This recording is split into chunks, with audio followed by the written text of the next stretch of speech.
আর এই মুহূর্তের খবর আমরা শুরু করব দুর্গাপুরের খবর দিয়ে। দুর্গাপুরে মিষ্টি কারখানায় 2 কর্মীর মৃত্যু। এবং কিভাবে এই 2 কর্মীর মৃত্যু হলো? রাতে ঘুমের মধ্যে মৃত্যু। মিষ্টির কারখানায় তারা ছিলেন এবং সেখানেই অসুস্থ হয়ে পড়েন 8 জন কর্মী।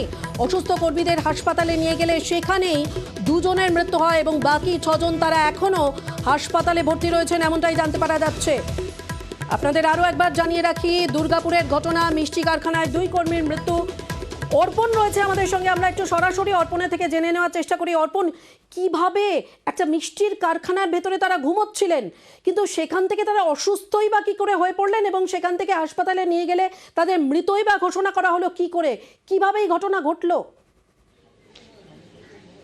দেখো, একেবারে এই ঘটনাটি ঘটেছে দুর্গাপুরের যে শোভাপুর রয়েছে সেখানে। এই শোভাপুর মোড়ের সামনেই কিন্তু একটি মিষ্টির দোকান, মিষ্টির তৈরির কারখানা রয়েছে এবং শীতের সময় জানালা দরজা একেবারেই বন্ধ এবং অক্সিজেনের পরিমাণ অনেকটাই কম ছিল, যেটা জানা যাচ্ছে। যেখানে মিষ্টি তৈরি হতো, অর্থাৎ আগুন জ্বালানো হতো, সেটাও যেমন জানানো যাচ্ছে এবং সেই আগুন জ্বালার ফলে কিন্তু কার্বন ডাই অক্সাইড ইতিমধ্যে কিন্তু মজুদ ছিল এবং সেই ঘরের বদ্ধ ঘরের মধ্যে 8 জন কর্মী তারা ঘুমন্ত অবস্থায় তারা অসুস্থ হয়ে পড়েন এবং তাদের মধ্যে এই 8 জনকে স্থানীয় একটি হাসপাতালে নিয়ে যাওয়া হয় এবং 2 জনকে মৃত বলে ঘোষণা করে। যদিও দুর্গাপুর থানার পুলিশ তদন্ত শুরু করেছে, কিন্তু এই বিষয়ে কিন্তু যেটা জানাচ্ছেন চিকিৎসকরা যে তাদের শ্বাসকষ্টের জন্যই তাদের মৃত্যু হয়। মৃত্যুর সঠিক কারণ যতক্ষণ না পর্যন্ত পোস্টমর্টম রিপোর্ট অর্থাৎ ময়নাতদন্তের রিপোর্ট যত না পর্যন্ত হাতে পাওয়া যাচ্ছে ততক্ষণ পর্যন্ত মৃত্যুর সঠিক কারণ কিন্তু জানা সম্ভব হচ্ছে না।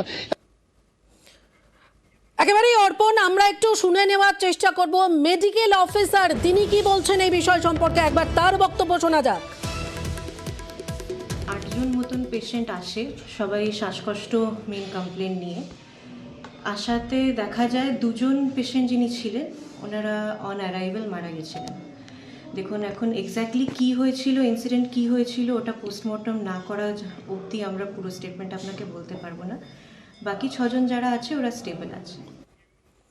অর্পণ, আমরা শুনলাম যে পোস্টমর্টম রিপোর্ট হাতে না পাওয়া পর্যন্ত কি কারণ, কেন মৃত্যু সেটা সঠিকভাবে বলা যাবে না, কিন্তু এই ঘটনায় তো ইতিমধ্যেই তৎপরতা শুরু হয়েছে। প্রশাসন কি করছে? তাকে ইতিমধ্যেই কিন্তু পুলিশ প্রশাসনের পক্ষ থেকে কিন্তু যথেষ্ট তদন্ত শুরু করেছে এবং দুর্গাপুর পুরসভার আধিকারিকরা তারাও কিন্তু ঘটনাস্থলে এসে পৌঁছে যান এবং এই কি কারণে, অর্থাৎ এই যে বদ্ধঘর কি কারণে মৃত্যু ঘটলো এই নিয়েও কিন্তু তদন্ত শুরু করেছে। কারণ যতক্ষণ না পর্যন্ত তাদের ময়নাতদন্ত রিপোর্ট হাতে পাবে ততক্ষণ পর্যন্ত কিন্তু স্পষ্ট হচ্ছে না মৃত্যুর সঠিক কারণ।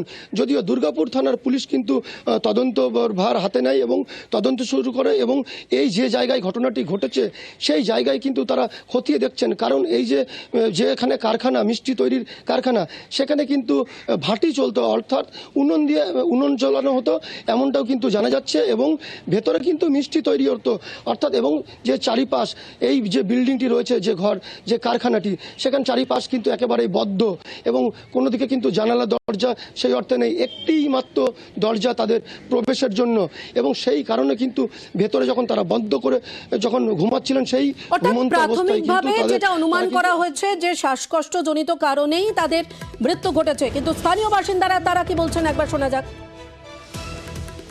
আমরা দরজা ভেঙে যখন দেখি ওরা ভেতরে অচেতন অবস্থায় সব পড়েছিল, তো সবাই সেন্সলেস ছিল। তো সেখান থেকে আমরা বার করি সবাইকে, 2 জন মারা যায়। কিন্তু যত সম্ভব ওরা ওইখানে ভিতরে যে রুম হিটার আছে যেটা কয়লা ব্যবহার করে, সেখানে হয়তো কোনো একটা গ্যাসের কারণে বা কারণ অক্সাইডের কারণে কোনো অভাবে সেটা মারা গেছে।